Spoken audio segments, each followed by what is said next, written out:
and I've known Adeo. I have so many good Adeo stories that I can't tell you. Thankfully. We've watched many a sunrise. That is true. And Jason in Manhattan, on the playa, on the Pacific Ocean, in Mexico. Many, many sunrises together. Mexico Which is I can't great. say for that many people. Like, if you see the sunrise with somebody, you know you have a unique and special relationship. I love you, bro. I love you too. 30 great years together. I think I introduced you to Elon, and you guys have become great friends. You know, it's very strange when one of your friends becomes the most well-known person on the planet, or top 5. That is very weird. Not as weird for us as it is for them. But you were his roommate. And yes, you did introduce me to him. And we both lived in LA at the time. And there were no tech people in LA. So when we met, or we kind of reconnected, he's like, you live in LA? I'm like, yeah, I live in LA. He's like, I live in LA. I said, where in LA do you live? He's like, I live over here in Bel Air. And I said, oh, I live right next to you in Brentwood. He's like, you want to go to dinner? And I was like, totally. I have another friend in LA. He's like, you have another friend in LA? I'm like, yeah. His name is Sam Harris. He's like, oh, I like Sam Harris. I've read his books. And we used to go to dinner at an Italian place. And, you know, as you said, I've been doing the same thing for many years, but I always liked to hang out with people who were really smart and driven. And because I just like that energy. And Sam was, you know, very brave talking about atheism and radical religions in the world. And Elon and I were both sort of interested in atheism, meditation, all this kind of stuff. And so we would be there sitting him asking a bunch of questions. And he'd be like, hey, can I ask you guys a question? I'm like, yeah. What is it, Sam? He's like, I want to talk to you about this artificial intelligence and consciousness thing. And so literally I would sit there with Elon Musk and Sam Harris. And we'd be talking. And then I'd say, you know, Elon, you should get back on Twitter. And then Sam said, what is the podcast you're doing? And I said, you should have a podcast. And so one of the fun things in my life is I always like to encourage my friends and support them. And somebody said at a dinner party recently, you're not necessarily my best friend, but you're the best friend I've ever had. And I said, well, that's incredibly sweet. And the other person said, you know, I kind of get what he's saying. Whenever I've asked you to help me with something, you've gone 10 times that. And then when you haven't had to, you've gone out and defended me and been a friend. And, you know, we're all the product of our childhoods in many ways. And in Brooklyn, where I grew up, Bay Ridge, the last train stop, the way to survive was to have a crew. And, you know, it was a kind of the 70s and 80s in New York. You can look it up. Were rough. They were rough. It was a little, yeah. I mean, it was a little different. And we were the last generation. Rough. Let me help you. Gen X was the last free. Any Gen Xers in the room? Yeah. It's so, just don't fuck with those guys. Because they were the last free range generation. Like, literally, that group of people we were told, we were thrown out of our houses in the morning, in the summer or on the weekends, and they said, come back when the streetlights are off. Because we didn't have phones or watches, you know, or access to a clock. we were feral. So imagine taking, on our block there was at least 12, 14 kids. All the moms and dads would kick you out of the house at 8 a.m. after breakfast. And then the sun went down at like 7:30, 8 o'clock in the summer. So we got to come home 14 hours later. And they would give you, you know, my dad would give me $20, which for 3 boys was a lot of money, but he had a bar and he had cash and businesses. I'll leave it at that. And, you know, you give a 10, 11, 12, 11, 12, 13, 14, 15-year-old boys $20 and the New York City subway system. I mean, we literally would go to the fucking Bronx, or we would go to Coney Island. We would we'd go on the Staten Island Ferry. We'd come home. Our parents didn't even ask us what we did. They didn't give a fuck. Did you have a good day? Yep, great. Eat your food and go to bed. Yes, Mom. Can we sit on the stoop after? I say all this to say it's just meaningful to be here with you and to develop friendships. So don't forget along the way, as you pursue all these incredible goals, that one of the great goals you can have in life is to build meaningful relationships with great people. And it is not a transactional thing. It is like a foundational thing. Can I tell a story of what happened outside? So a mutual friend of ours came up, and yes, you can. She's like, "Hey, I have an idea, and I'm thinking of doing it. I'll spare it. I won't go into it." And so Jason takes out a credit card, gives it to her. It's like, "You have 25 grand." So it's my new way of investing. If you have an idea, I give you the credit card. It's got $25,000 limit on it, and then you give me 2.5% of the company. It doesn't matter if it's incorporated. It could be just an idea. And I have 10 more cars with me. So, I have 9. So I was like, that's pretty awesome, right? It's a new strategy for investing. So I wish everyone here had friends like that. So there's so many. Wow. Let me start with something. So you moved to Texas. I wish we spent more time together. We spent time together. Moved to Austin. Okay. I'd love to move to Austin, by the way. So that's why the first thing I wanted to ask you, how's it been?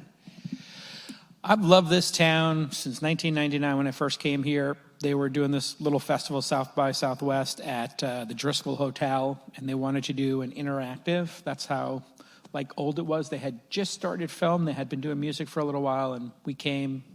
And the number of people in the interactive festival was like that row of seats. Literally they had 50 of us there. And I was like, this town is awesome. It's a great combination. But I fell in love with a beautiful woman, my now wife and the mother of my 3 beautiful daughters in California. So I did a little 30 years in New York, 20 years in California. But I always thought about this town and how much I loved it. California, in the 20 years I lived there, got worse every year. Noticeably worse. But the worst part about it was the contempt for success and entrepreneurs and the self-loathing. That was the most disheartening, because California was supposed to be the place you went, go west, young man, go find the future, go build the future. And it's where trends started. You'd start the trend in California, and then the hippies in Boulder would do it. Then it might hit Austin a little bit, and eventually the squares and uptight people on the East Coast would do it, and then yoga would make it to, Europe. Maybe. And they'd be like soy milk, and milks that aren't milks, that are made out of nuts. And then it went to Boulder. And sometimes it boomerangs to Hawaii and it hits Kauai and comes back. But I say that to say innovation, it was one of these places that was open to innovation. Not only open to innovation, when I moved to LA, people were too open to things. I would be at a dinner party and they'd be like, hey, yeah, what are you working on? This party would be like, oh yeah, I sell crack to children outside of Trader Joe's. They'd be like, oh, rock on, dude, good for you. I'm like, they're not even listening. They're not even listening. In New York, within 10 seconds of meeting somebody, what do you do? Okay, you make a lot of money doing that? How much? Okay, how long have you been doing it for? I do something similar. Is there a way for us to do business? It was so when I came to LA, I'm on a ski trip with a couple of couples, and this hippy dippy guy's this is 2003, and we're après ski, or actually we're at lunch in between skiing. Everybody's having a great time, and I'm having a hard time fitting in California because, well, I'm a New Yorker and a bit outspoken. I kind of find this place more comfortable. Austin is pretty great in that regard. It's just the right amount of kick-ass and tolerant, but also a little bit of edge. Anyway, this dipshit says to me, or in front of 10 people, well, that's because the Jews blew up the World Trade Center. And I said, excuse me? One more time? He said, yeah, the Jews, they blew up the World Trade Center. I said, where did you get that piece of information? He's like, well, everybody knows it. I said, hey, dipshit. That's the stupidest, most offensive thing I've heard in years. Why the fuck would you say something so stupid and offensive and not even have the courtesy of a citation or an argument. This is in front of 9 people I know my wife, so it's 8 people. My wife goes, she kind of grabs my leg. And the guy's like, well, I mean, it's like, well, and I'm like, it's like what? I said, are you a fucking, and then I said the word that you can't say anymore, but maybe it's coming back. I heard a lot of people saying it in Austin. I'm not saying it here, but I said it on Twitter once in the last 30 days, and I didn't get canceled. So things are changing in some weird way. I probably should not have said the word. You know, it's but okay. I used to say the word in every other sentence. I think we used to say a lot of things that we can't say anymore. Let's just. Well, I said it to you a lot. Some of it's good, some of it's bad. In fact, I said it to you a lot in those mornings when the sun was coming up, and I was like, you know, you're such an He says a lot of words. By the way, blank. I'm usually the butt of all of Jason's jokes, so I'm very. It's kind of a group thing where we play poker, and people just sit there and they're like, how many ways is J-Cal going to torture Adeo tonight in poker? Many ways. Many ways. And we just laugh. So coming back to Texas for a minute. It's fucking great here. It's great here. It's the same feeling I had in Manhattan in the 90s where people felt anything's possible. Young people can do anything. Young people are going to define the future. In the 90s, it was literally at the same time. The internet, hip-hop, fashion, documentary films, publishing, magazines, zines, it all hit at the same time in the 90s in New York. You were there building websites for people for $3 million a fucking website. I kid you not, this lunatic was charging people 7 figures to build websites that look 5% as nice as a Squarespace site, which you can get for $29. Things have come a long way. Use the promo code TWIST on checkout to get 10% off. Shout out to my friends at Squarespace. You didn't know I was dropping ads in the middle of this, but I mean, literally, think about how far things have come. But people here feel like that. And when I went to, San Francisco and I lived in California in the 2000s, when Reddit, Dig, Facebook, Tesla, Uber, all these Robinhood, all these great companies were being formed in Web 2.0 and moving on. There was also that sense, like young people with ideas can change the world.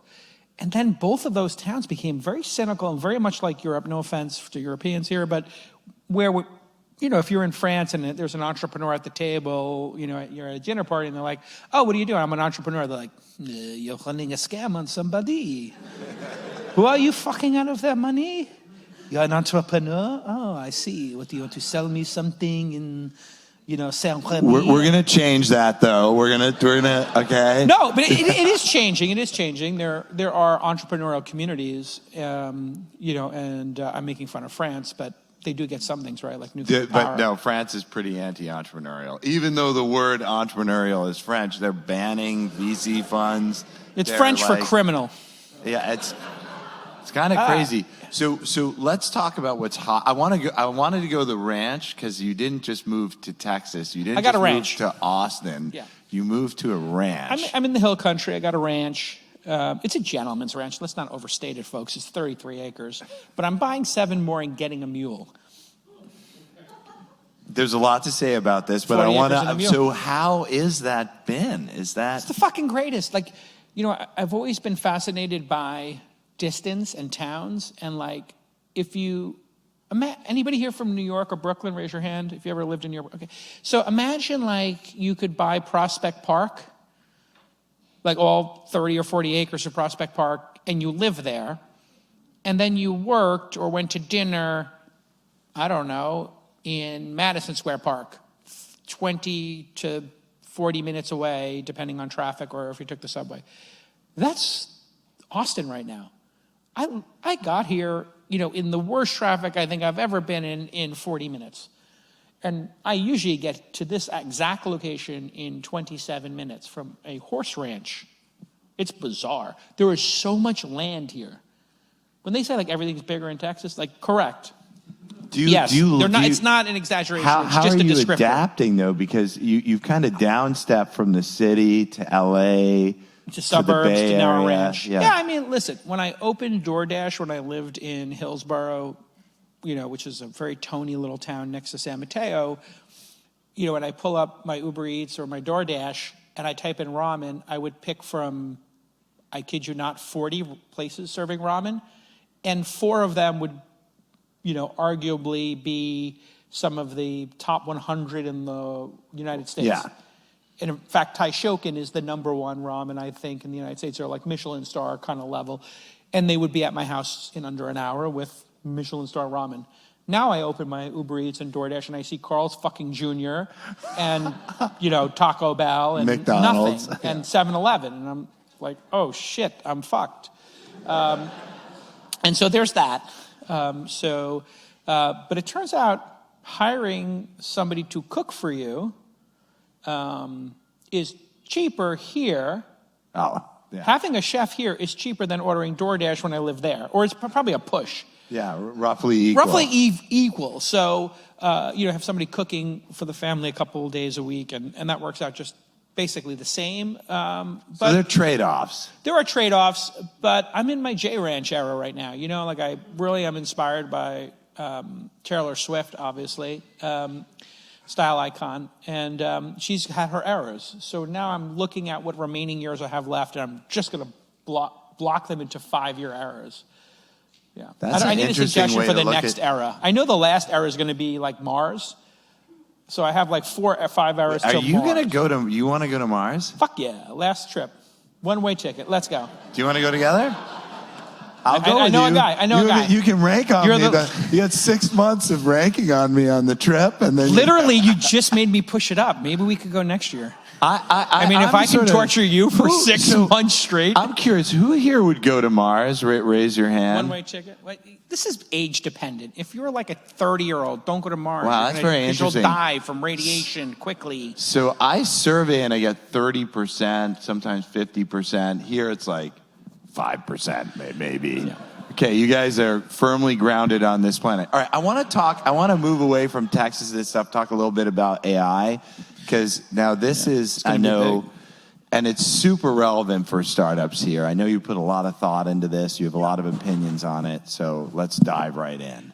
Okay. I have never seen anything like this.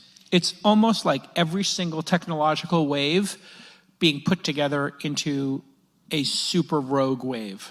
So I got to experience the PC revolution in the 80s, the online revolution, and then the internet revolution, which is kind of the same thing, into the 90s, the mobile revolution, the broadband revolution, and the sensor revolution. I mean, these things have all culminated in this. It's all been the epilogue to the story, with AI being the story.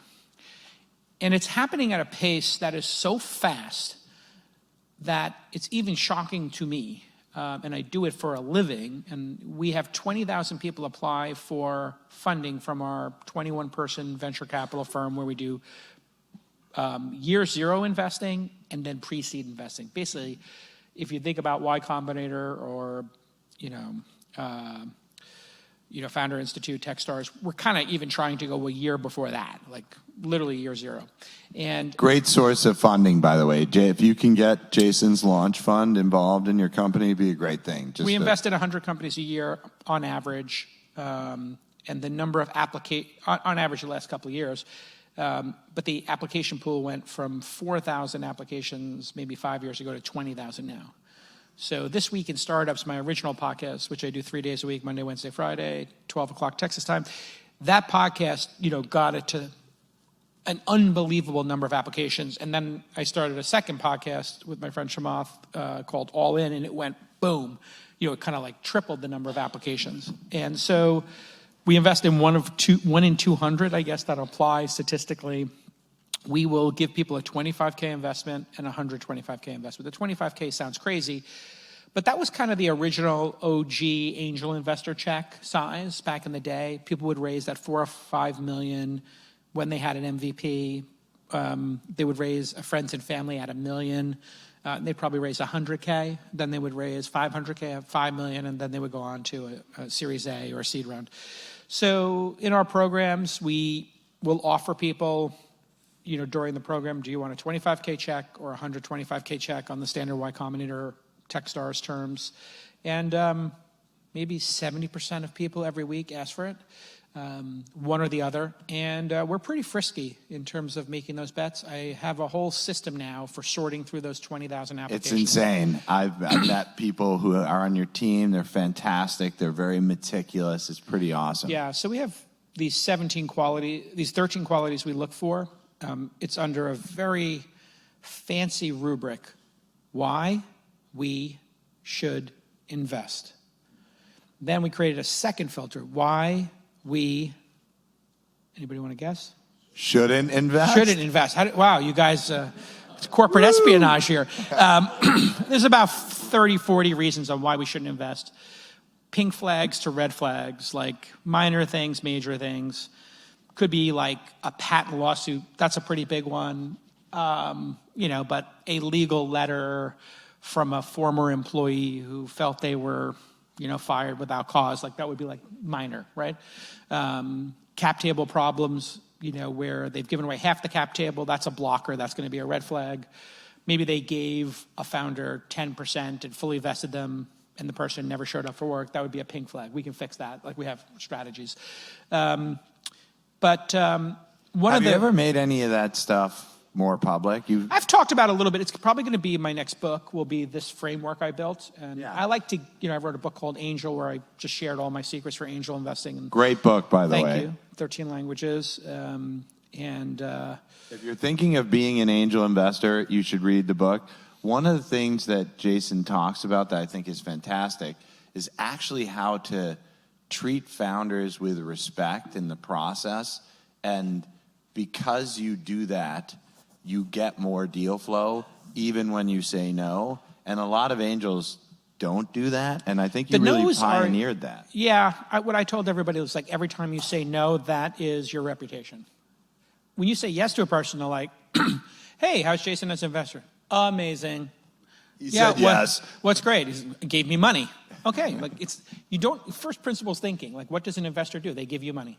Like, okay, did they give you money? Okay, they're a great investor. Did they not give you money? Okay, you're starting from, this is the worst restaurant I've ever been to, 0 stars. Yeah. Right? Like if I went to a restaurant and they didn't give me food, I'd be like, well, fuck this place, 0 stars. So you're starting at 0. And so I literally trained people like Maddie, and I think your name's Corinne. Is it Corinne?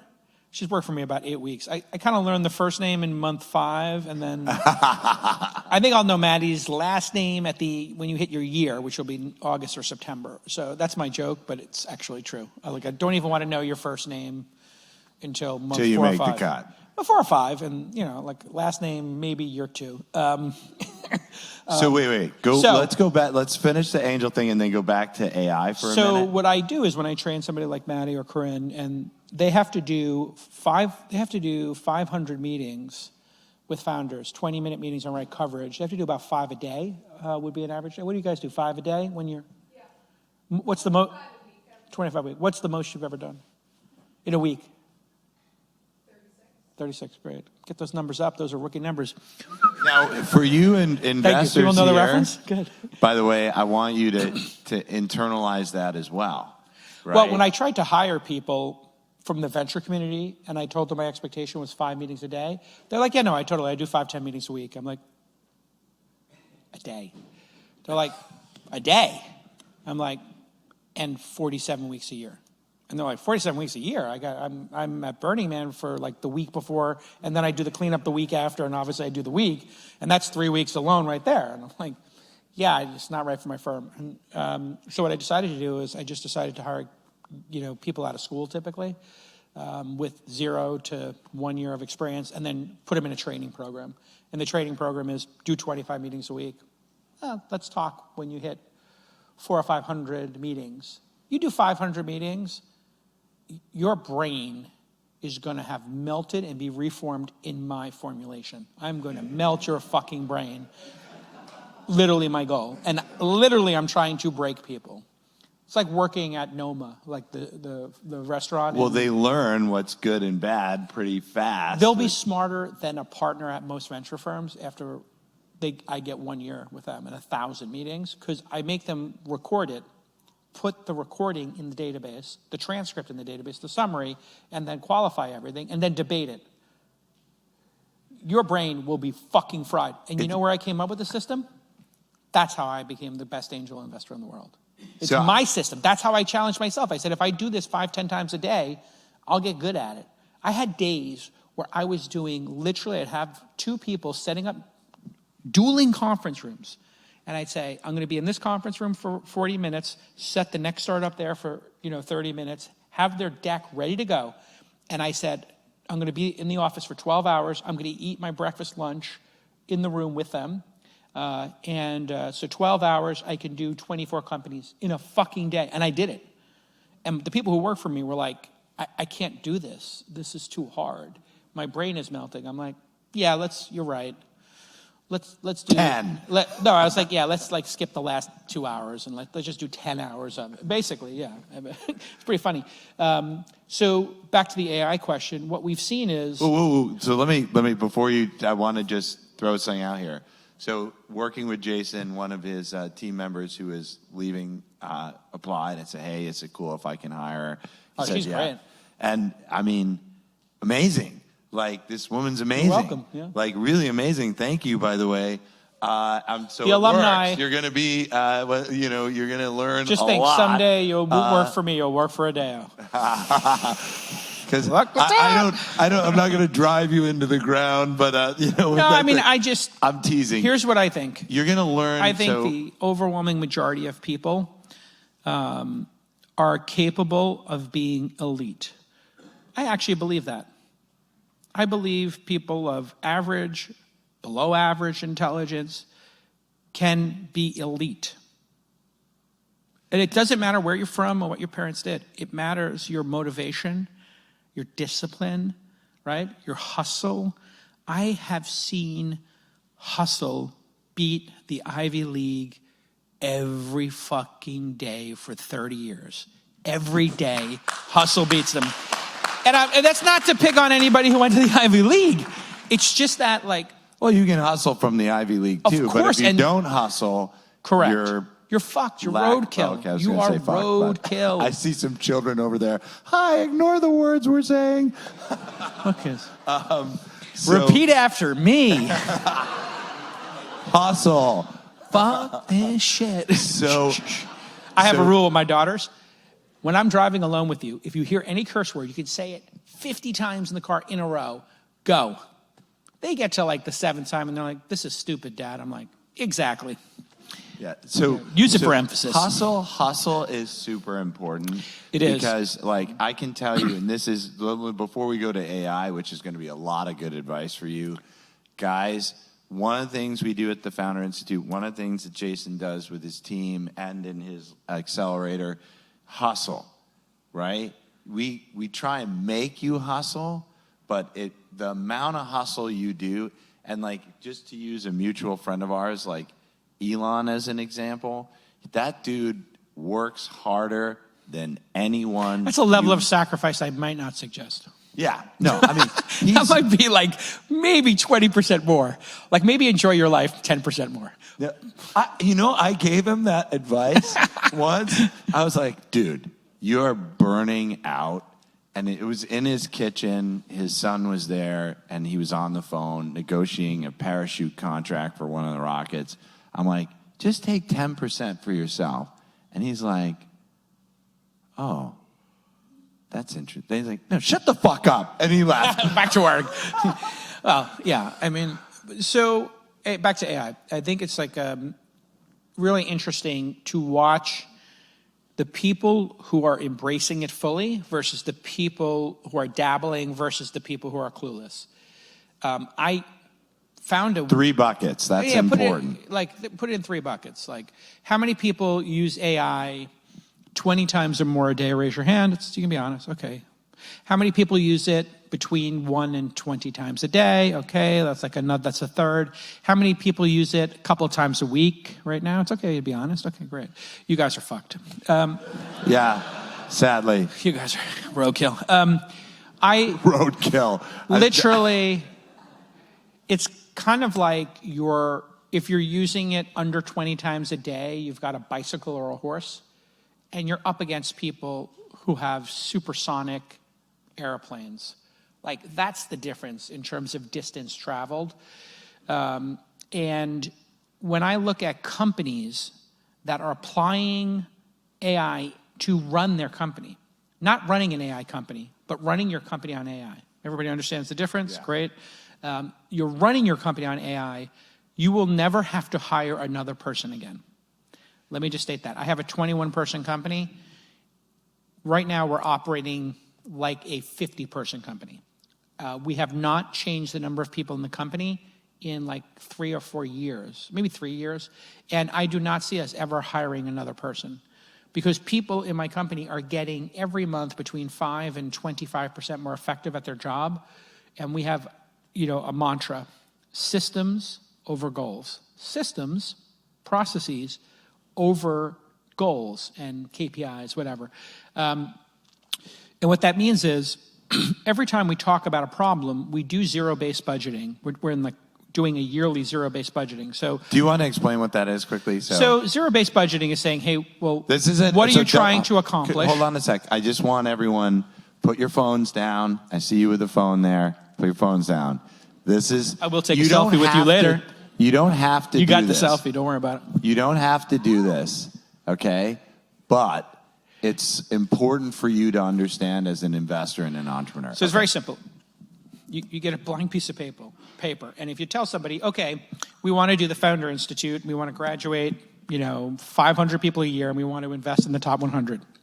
They're like, okay, yeah, I'll build a budget for you. Fuck it. Yeah, we're going to have 500 people. It's going to be 3 cities. It'll be 150 companies or so in each city. So I need one city head for each. They need an assistant. And then we're going to need a global marketing person. We're going to need a global operations person. We're going to need a finance person. We're going to be an LP relations person. We need 9 people. This is their salaries. Boom, that's what I need.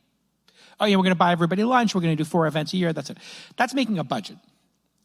That's not zero-based budgeting. Zero-based budgeting is saying, okay, you want to invest in 100 companies. That's the output. What's the best way to invest in 100 year zero startups? And it might be running 1 cohort a year, open to everybody in the world, in person and virtually, and just saying we're going to spend 3 months marketing it, 3 months running it. We're going to have 5,000 people go to it. We're going to have 2,000 people graduate. We're going to invest in the top 100 is the best way to do it, because we looked at what does it take? Well, you need to invest in 1 in 100 companies or 1 in 200 companies to have a high quality company. The denominator is the most important factor, not the numerator, the denominator. How many companies did you say no to versus how many did you say yes to? That ratio I'm trying to get to go up so that the bar for funding goes up. And I've done that every year, a little bit every time. So how do we get the output we're looking for? Okay, what's the least amount of work we can do? Well, when we built the system, we realized I had written in my book about a 3-hour rule. Before COVID, the idea of doing a Zoom call, well, Zoom didn't really exist. It was a Skype call. The idea of meeting with a founder over Skype was considered no one did it. Nobody did it. It was considered insulting to both parties, ridiculous. So you spent an hour prepping, you took an hour meeting, you might spend an hour with the founder afterwards having coffee, take them to lunch because they flew to Sand Hill Road, and then you would do an hour of deliberation and work. So it's about a 5-hour process.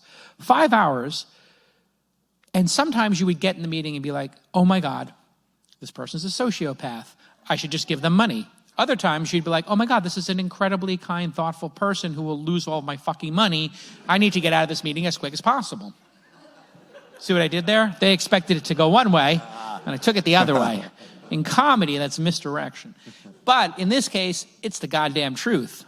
And you've been through this. You're in the meeting, you're like, holy shit. And then that's where the stories come from, where I went to a meeting, 5 minutes in the meeting, the VC wasn't paying attention, and they ended the meeting after 15 minutes. They were trying to be kind to you. So then I said, first principles thinking, what is the least amount of time and effort we can do that sort based on, and make sure we're not wasting the founder's time or our time. So we created a system called qualified sorting. This is how we sort companies. We ask them a bunch of questions. Every 3 or 4 months, we change the questions we're asking them based upon our deliberations and how we can get them through that. It used to take us we used to allocate about 10 minutes for us to sort an incoming application. We've now got it down to 2.5 minutes. It's 75% less time, which is another way of saying we can do we can sort 4 times as many applications. Which goes back to the ratio you started Right. with. And now we are using AI to do this. When an email or a deck comes in, AI, they fill out the form, AI summarizes the form, AI goes and looks for other sources of information to add to the profile, and AI will kind of, we don't have a score, like how likely are we to fund this, but make a note of that, like an actual score, like how likely this would be to get a human would pick it, and then we can use the AI picking it and compare it to the human picking it, and we do 100 tests. Yeah, so, and do it quick. So now we've got that process down 75%. And that's like a way in zero-based budgeting. And then having somebody else say, well, how can I take the 2.5 minutes and get it down to 0 minutes? So it's really starting from zero, and rather than you're going through a conventional budgeting process, thinking like what's the most efficient way to get the result and Correct. building it up. So it's almost like first principles thinking Yes. applied to budgeting. And so back to AI, I just want to comment something you said here and before. One of the things that I'm doing right now is so you can use these AI tools to help you do something. Write an article, summarize something you've read, something like that. Now I'm actually using tools like Replit and things like that. You can build whole with prompts like you would ask it to review an article. You could say, build me a tool to review an article. Vibe coding. And use this type of logic, and it will actually make a tool, and then you can repeat it very easily, whether it's write something, review applications. So now we're at a point where AI is making the tools to do the job you need much easier. And a way to think about this is there's this hot new programming language, English. So if you know and you study real hard English, you can program now. And it actually kind of works. And the last 10%, it's going to get 1% better. That there'll be like 1 percentage point of increase in problem solving every 6 weeks or so. So we'll be sitting here next year, and the idea that you had to do the last 10 or 20% polish will seem foolish and silly. That I even said there's 10% left. So as an entrepreneur, what would you recommend that I think everybody here. There are an unlimited number of tools. So what I did in my company was I found a Chrome extension, a Firefox. I use Brave, which I think uses the Firefox extensions. And when you open a new tab, that's like the browser's way of making money. They show you news stories, and then every fifth one is like some spam bullshit. They get paid per click, yada, yada. This tab override lets you set what URL you want to go to. And so if I went on Maddie's computer right now, in her backpack, and I do a new tab, what would I see? Very good. Corinne, would I see the same thing? Don't lie, because I'll fucking check it. I'm fucking crazy. Don't tempt me. So I'm joking. I'm not joking at all. Actually, he's not joking. Totally not joking. But you need to be maniacal, everyone. No, and because this is how you win. You want to talk about maniacal? I bought ChatGPT for everybody. It shows me if they used it or not. Gemini now shows me on the back end how many queries people are doing.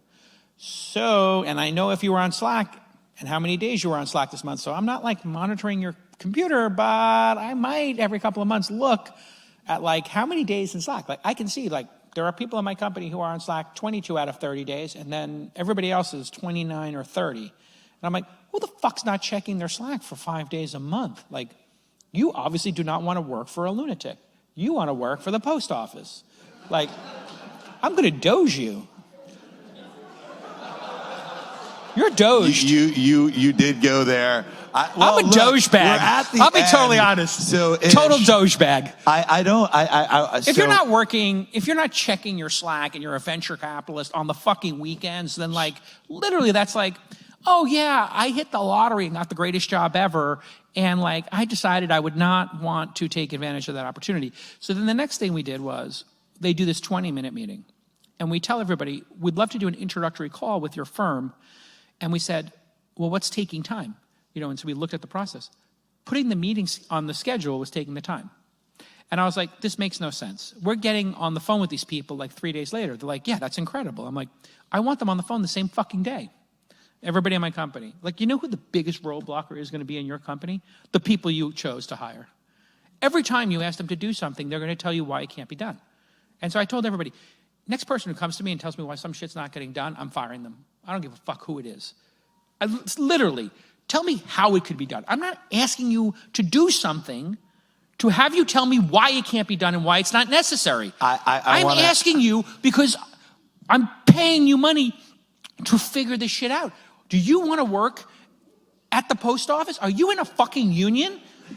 What the fuck is going on here? Like, what planet are we on? So, but let me tell you how I stopped. Give me your end. First of all, I'm sorry. I just want to say I couldn't agree more.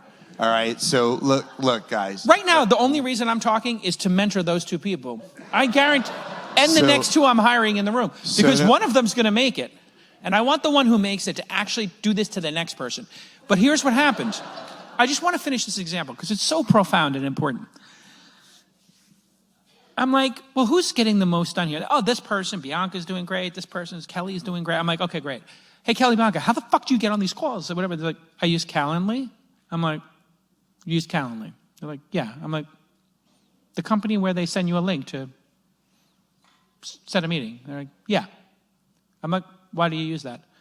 So I don't want to be going back and forth like coordinating schedules. They just pick an open slot. So I tell everybody set up a Calendly. Oh, half the people, why do I gotta use Calendly? I don't like doing it this way, and I want to get an executive assistant. I'm like, fucking executive assistant? I want to get a fucking G650. I don't have a G650. Like, what are we talking about here? We all want things. So then somebody's like, well, why don't we just do a group calendar? I'm like, a group calendar? They're like, yeah, everybody puts their schedule in. We send a link, a calendar link, and it gives you the next available person. And they're like, oh, well, you know, we like to give certain startups to certain people. I was like, fuck that. One link. Every time somebody gets approved for a meeting, they get a link. And I want it to show 7 a.m. and 7 p.m. And I want it to be every 15 fucking minutes. And so now, if you're a founder, you apply and we sort you, and probably 20% of the people move on to a meeting. We don't invest in movies or pizzerias, full disclosure. We get some of those. I've got a great idea for a pizzeria. I am so there, but I'm not investing. But I do like pizza. They click the link, and founders are like, holy shit, this guy's a lunatic. I can get a meeting, and they click the link. In a few minutes. And literally, it's 1 p.m., and they're like, now serving 1:20, 1:40, 2 o'clock, 2:20, and they're like, okay, now I'm the lazy one. And you know what that communicates to a founder? We're fucking serious about the job. So I wanna. And you know what happened? Yeah, thank you, Mom. My mom's here. I'm just kidding. But you're gonna get one of the 25K cards. It's locked. So now we get the meeting in like, boom. That's first principles thinking. That's zero-based budgeting. We took out literally an hour of back and forth, and we increased service. So we saved 1 hour per startup meeting, setting it up and the back and forth, and we increased service levels. So the next time somebody tells you, oh, we can't do it, say, fuck you, now, and give them a harder challenge. I want to do this 10 times faster. I want to do this in 0 minutes. And that's what AI does. You could actually do this in 0 fucking minutes. I just want to point this out to everybody, okay? I had the same conversation with my team. I'm like, we've got to move faster. We've got to move faster. It's no longer, I can't do it. No excuses. We got to figure out how we can do whatever we need to do faster, how we can do... And better. Faster and better. And here's the thing. This thinking, and this puts people in the 3 buckets. The people who are using AI 20, 30, 40, 50 times a day, they know what I'm saying is absolutely true. Is what I'm saying absolutely true? Raise your hand if you agree with it. Or do you think like maybe I'm bullshitting a bit on the margins and maybe this isn't exactly true? Okay. Just kidding. Okay, good. I appreciate you playing along. This is the head of the Austin Public Library. She's here. They're open 4 days a week, 3 hours a day. Well, why the fuck isn't the public library open 24/7? Let's ask ourselves that question. Like, why the fuck can't I come in with my driver's license, swipe it, and go into the library 24/7? They put cameras up, and if I steal something, it knows who the fuck I am, and then it bills me for the thing. Exactly. The public library should be open 24/7, and there should be one employee. And so we should get literally 100 times the number of hours in service for 5%. There doesn't we don't need the U.S. Postal Service. That's where we, guys, that's where we are. How many people here would pay $20 a month to not get the U.S. Postal Spam Service? I'm not kidding. Would you pay to not get it? I would pay. I mean, it's just spam. So what the fuck are we talking about here, people? Like, what is the purpose of the U.S. Postal Service in the age of email? One day a month, one day every 2 weeks for people who pay $1 a year for it. That's my plan. I'll dose the shit out of the Postal Service. Don't go postal. I'm going to give you 4 years severance. Everybody else gets 1 year severance, but for the Postal Service, we're giving 4. Because they're a bit crazy. All right, so Jay, let's go. I'm getting there. Like we need to wrap. So I want to cover a couple quick lightning things. Round. Go ahead. So lightning round. So I'm in founder mode. I know you and I are somewhat close to this because of our friends. Okay. Should we do the Doge thing quickly? Sure. What's and then I want obviously a general advice one. Yeah. So we'll do the 2 last things. Okay. The craziness that's happening. Sure. And well, it's been a hell of a week. Talking about founder mode and moving fast. Agree, don't agree. It's nice to see the velocity of change. Zero-based budgeting, and if you're coming into a dysfunctional organization with a lot of waste and fraud and inefficiency, there's a lot of different ways to go about it. You could try to change it 5% a year for 5 years, get a bunch of resistance, and wind up changing it instead of a compounding 5% each year and 20-odd something percent change. You'll probably get fought on it, and you'll make 10% change in 4 years. If you're lucky. If you're lucky. And we all know that. I think Clinton did a pretty good job of lowering the number of employees in Washington, D.C. If you come in and you shut everything off, man, it's incredible. Anybody here ever turn off their credit cards just to turn off all the subscriptions because it was easier? Raise your hand if you've done that. Okay. By the way, I was and I don't want to overstate my involvement, but I was at Twitter when Elon bought it, and I watched my friend Antonio Gracias, myself, Elon, and a couple of other really great folks, David Sachs, and we sat there looking at this mess, and they were going to make major cuts before Elon bought it, so we had to make some cuts, or else the business was going to go away.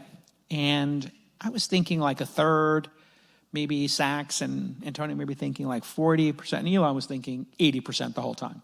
So one of the things they did was we need to figure out where all the money was going. So we just turned off all the credit cards. Now, of course, people are like, oh, then just broad strokes, there were 6- and 7-figure software contracts for software that had never been installed. Or used.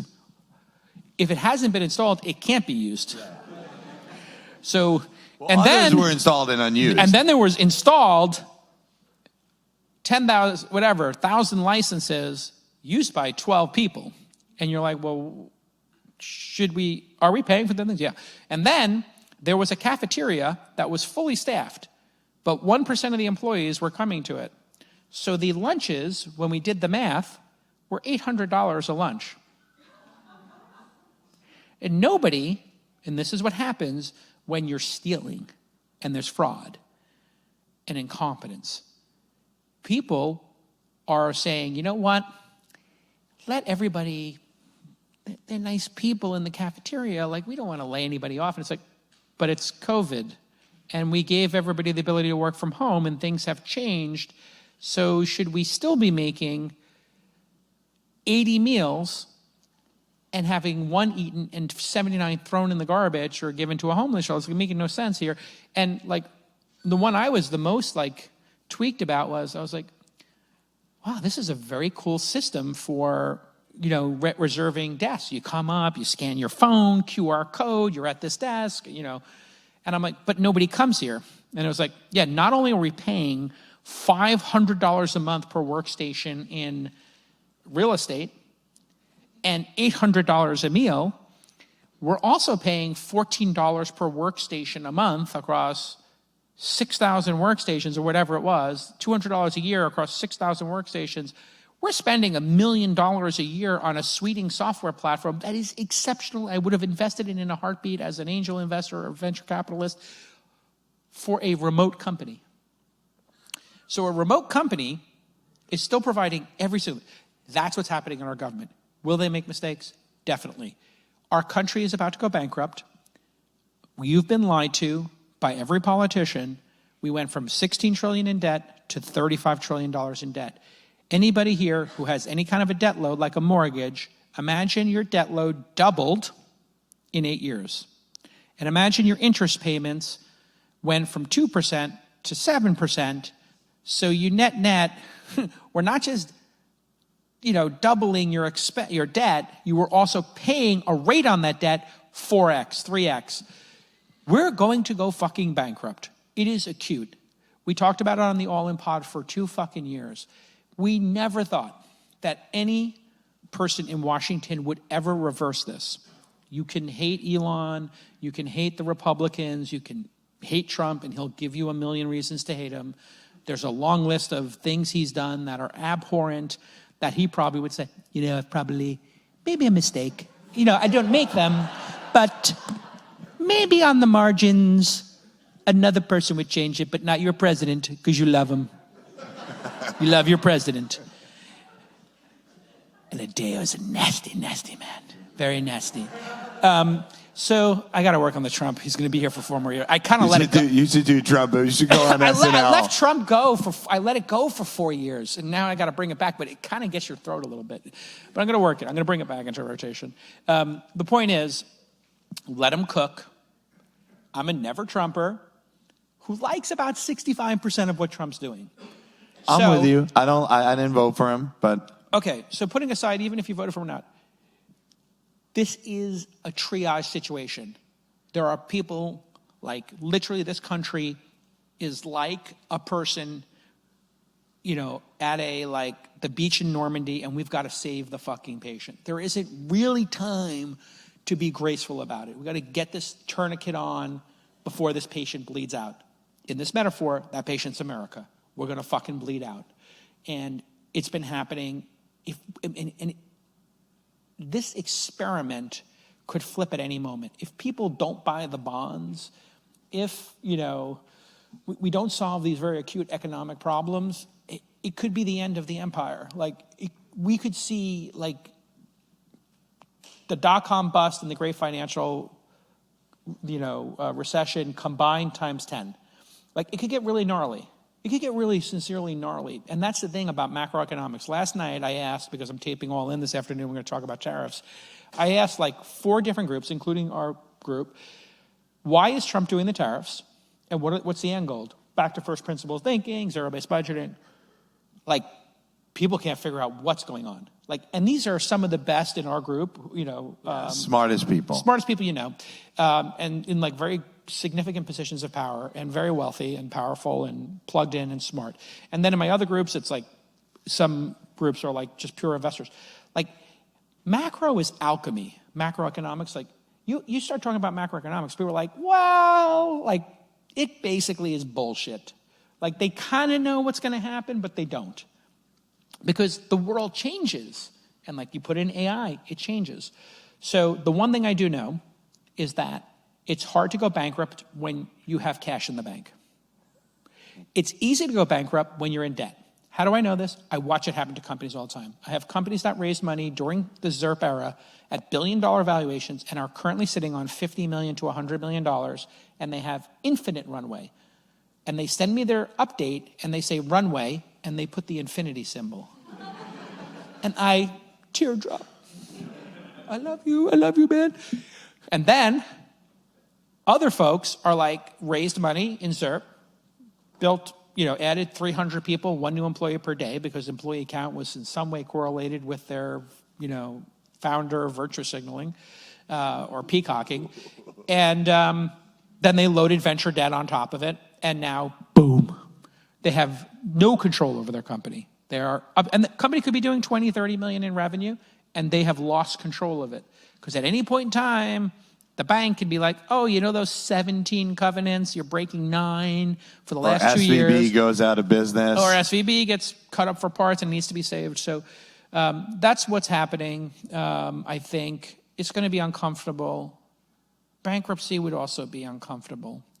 And, you know, there's a saying about bankruptcy, like, I think it's attributed to Ernest Hemingway, who I think went bankrupt, but that could just be a meme on the internet. And they said, but I won't let it get in the way of a good phrase, which is, how did you go bankrupt? Slowly, then all at once. That's how it goes. Your startup is going bankrupt slowly, and then one day you can't hit payroll and everybody's gone. We've seen it a million times. That's our country. Slowly. Boom. Well, let's fix it. Yes. All right. Well, Thank you. final thoughts for everybody here, because we got entrepreneurs, we got investors, we got people from all around. We're running a bit late. It's the greatest time in the world to build a company. Why? Because you're not getting a job offer at Google, Facebook, or any of these companies ever again, because if you look, they have either the same number of employees as they did 3 years ago or 10% less. What I told you about AI, they're doing inside of corporate America, inside of tech more than ever. Microsoft, Google, Uber, and Airbnb, and Meta have less employees or the same, and their revenues are growing between 10 and 30% year over year. It's the major unlock of our time. Never hire anybody again, build systems using AI, and watch your revenue go up. You can roll your eyes all you want at me. I'm just telling you the truth. That's all I'm doing. And there will be no more corporate jobs. It's just going to be static team size, or it's going to contract as the earnings and revenue go up. You want to be in the top half of the 61% of the country that own equities in these companies, but you will not work there in all likelihood. And if you have kids in school or you're graduating from school, there is no job for you. That is the good news for me.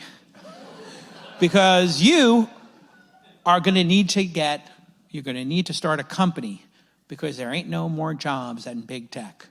There are only layoffs, and it's going to be more every year. I guarantee you, I'll make a bet with anybody here. Take the Mag 7, and they will be no more than plus 5%, and in all likely, minus 5% in employee count. Anybody want to take the bet? Great. So that means either you're starting a company and you're entrepreneurial, or you're roadkill. That is the binary nature of AI right now. And if you have kids, you must make them entrepreneurial. You must make them think entrepreneurial.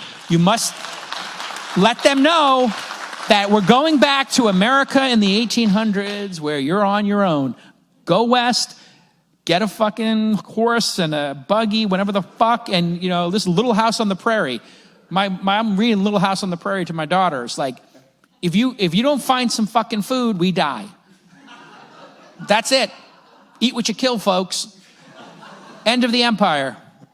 All right, Jason Calacanis.